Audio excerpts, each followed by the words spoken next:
ہم کہتے ہیں کہ لوگوں کے انتخابی عمل دخل نہیں ہے اور لوگ کسی کو بھی امام نہیں بنا سکتے، چونکہ یہ عہد الہی ہے، منصب الہی ہے۔ اللہ کا منصب کسی اور کو حق نہیں پہنچتا کہ وہ کسی کو دے دے یا انتخاب کر دے۔ 50 میں کہتے ہیں کہ امامان جو ہیں وہ رسول اللہ کے ذریعے سے معین ہو جائیں گے۔ کہتے ہیں کہ ہم عقیدہ رکھتے ہیں، ہم معتقد ہیں، ہمارا یہ عقیدہ ہے کہ پیغمبر اکرم اپنے بعد میں آنے والے ائمہ کا انٹروڈکشن کروا چکے ہیں، تعارف کروا چکے ہیں۔ ایک جگہ عموماً جو حدیث معروف اور مشہور ہے، یعنی ایک وہ حدیث ہے جس میں تمام ائمہ کا انٹروڈکشن ہے، تعارف ہے، جس کا نام ہے حدیث ثقلین۔ کہتے ہیں صحیح مسلم میں ہم یوں پڑھ رہے ہیں کہ پیغمبر اکرم نے ایک ایسی سرزمین پر جو مکے اور مدینے کے درمیان میں تھی جس کا نام ہے خم، وہاں خم پہ ایک خطبہ پڑھا اور خطبے کے بعد انہوں نے کہا ان قریب میں اس دنیا سے جا رہا ہوں، مجھے بلایا جا چکا ہے اور میں آپ کے درمیان سے جدا ہو جاؤں گا، آپ مجھ سے جدا ہو جائیں گے۔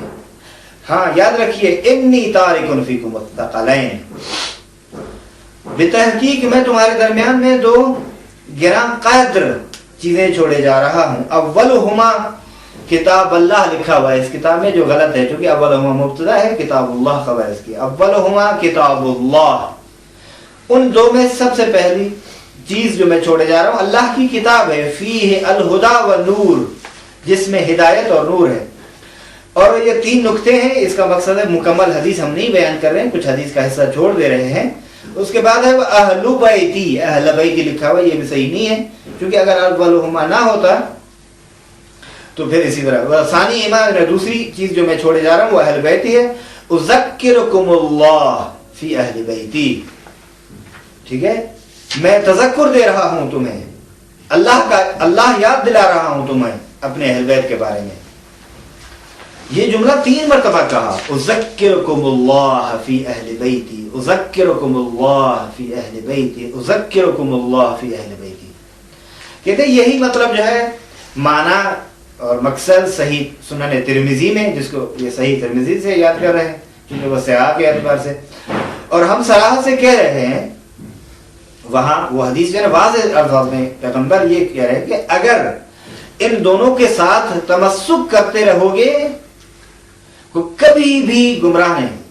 فَإِن تَمَسَّكْتُمْ بِهِمَا لَن تَضِلُّوا بَعْدِي أَبَدًا، کبھی بھی گمراہ نہیں ہوگے۔ کہتے ہیں یہی حدیث سنن دارمی بھی ہے۔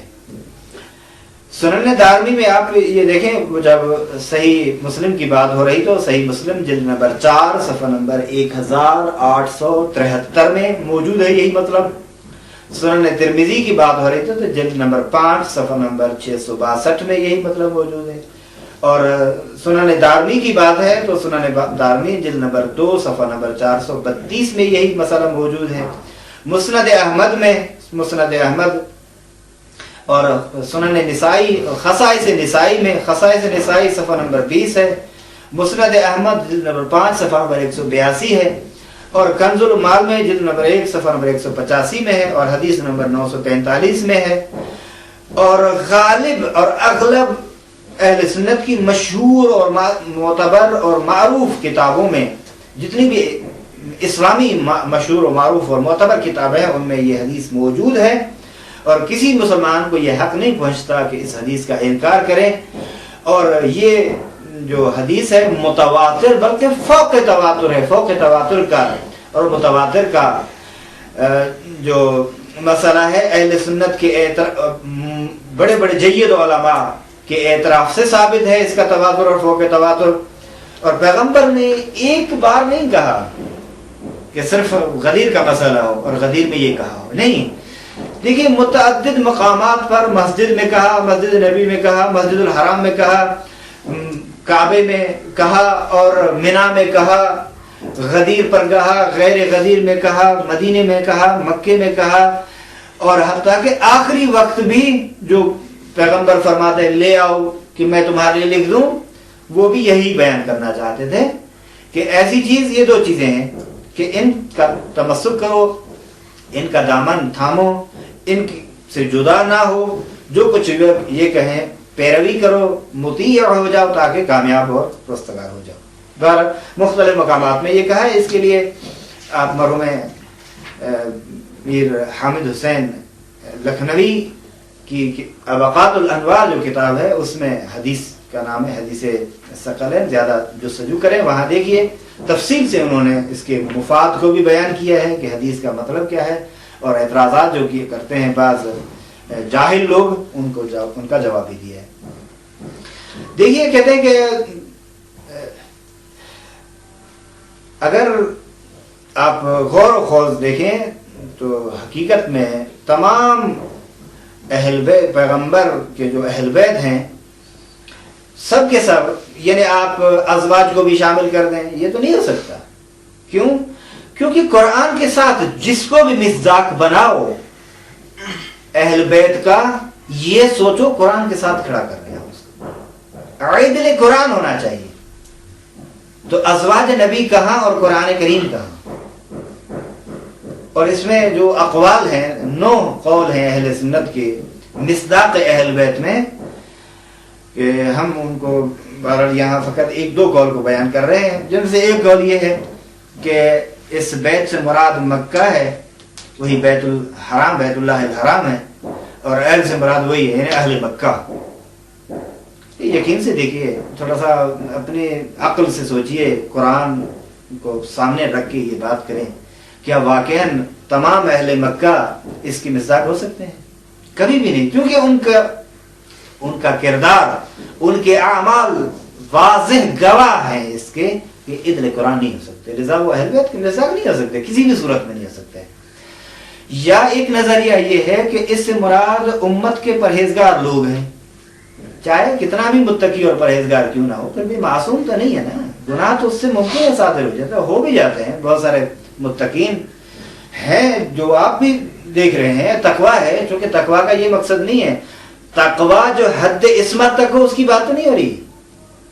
اگر تقویٰ در حد عصمت کی بات کر رہے ہیں تو پھر تو وہی ہے جو محدود ہے، جو 12 ہی ہے، اور حضرت فاطمہ زہرا سلام اللہ علیہ وہ بھی اسی میں شامل ہے۔ یعنی دوسرے لفظ میں اگر اہل بیت نبوت مراد ہیں تو 14 ہیں، رسول اکرم، سید فاطمہ زہرا سلام اللہ علیہ اور 12 ائمہ۔ اگر اہل بیت نبوت نہ لیں بلکہ اہل بیت نبی لیں، نبی کے اہل بیت، تو خود پیغمبر اس میں شامل نہیں ہے، ٹھیک ہے، پیغمبر اس میں شامل نہیں ہے۔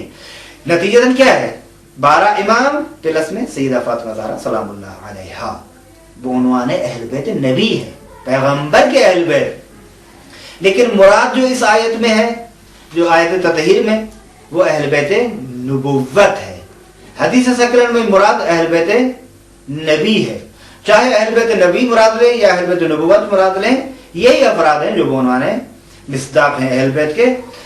لہٰذا جتنے بھی دوسرے نظریات ہیں، تمام کے تمام نظریات اس نظریے کے ہماری نزدیک اہل بیت سے مراد یہی ہیں۔ اہل بیت نبوت مراد لیں تو رسول اللہ بھی شامل ہیں، اہل بیت نبی مراد لیں تو جناب فاطمہ زہرا سلام اللہ علیہ کے ساتھ ساتھ دوسرے ائمہ 12 ہیں، جن میں سے پہلے امیر المومنین اور آخری حضرت امام عصر علیہ السلام۔ کہتے ہیں کہ بعض ضعیف روایات میں لفظ اہل بیتی کی جگہ پر سنتی استعمال کیا گیا ہے۔ یہ موطا ابن مالک میں یہ روایت ہے جو سندن بھی ضعیف ہے اور دلالتن بھی ضعیف ہے۔ کہتے ہیں کہ بہت ساری اور دوسری احادیث بھی ہیں مشہور اور معروف، جو صحیح بخاری میں، صحیح مسلم میں، صحیح ترمذی میں، سنن ابی داؤد میں، مسند احمد بن حنبل میں اور دوسری کتابوں میں آئی ہے، جو پیغمبر کا یہ فرمان ہے۔ وہ حدیث یہ ہے، پیغمبر فرماتے ہیں لا یزال الدین قائما حتی تقوم الساعۃ او یکون علیکم 12 خلیفۃ۔ یہاں اسنتا لکھا ہوا ہے، چاہے اسنا ہو یا اسنتا ہو، کلہم من قریش، سب کے سب دیکھیں قریش ہونے پہ تاکید ہے اس بات کی، تمام کے تمام کیا ہے قریش میں، یعنی دین قائم رہے گا، دین ثابت رہے گا یہاں تک کہ قیامت ہو، قیامت تک دین ثابت اور قائم اور پائیدار ہے، یہاں تک کہ 12 خلیفے تمہارے میری طرف سے نہ ہوں، یعنی میرے خلفاء اور آپ کے امام سب کے سب قریش سے ہیں۔ آخر میں کہتے ہیں کہ جو تفسیر، وہ تفسیر جو قابل قبول ہو ان روایات کی، سوائے اس نظریے کے جو شیعہ اثنا عشریہ کا نظریہ ہے، سوائے اس نظریے کے کوئی تفسیر معقول اور مناسب جس کو قبول کرے عقل اور فطرت اور قرآن اور سنت کی روشنی میں انسان اس کو قبول کرے، کوئی بھی ایک ایسا نظریہ، کوئی ایسی تفسیر 12 کی عدد کے لیے نہیں ہے۔ دوسرے لفظوں میں 12 کے مصداق صحیح معنوں میں اگر ہیں تو یہی ائمہ اہل بیت، و الا صحیح اور معقول مصداق کسی کے پاس بھی نہیں ہے۔ کہتے ہیں کہ فکر کرو، غور کرو، کیا اور بھی تفسیر ہو سکتی ہے اس کی یا نہیں ہو سکتی؟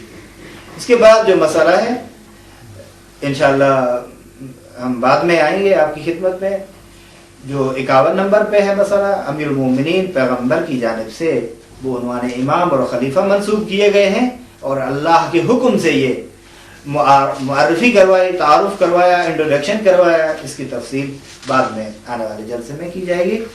اسی الفاظ کے ساتھ، انہی الفاظ کے ساتھ اجازت چاہتے ہیں۔ وصلی اللہ علی سیدنا محمد و آلہ۔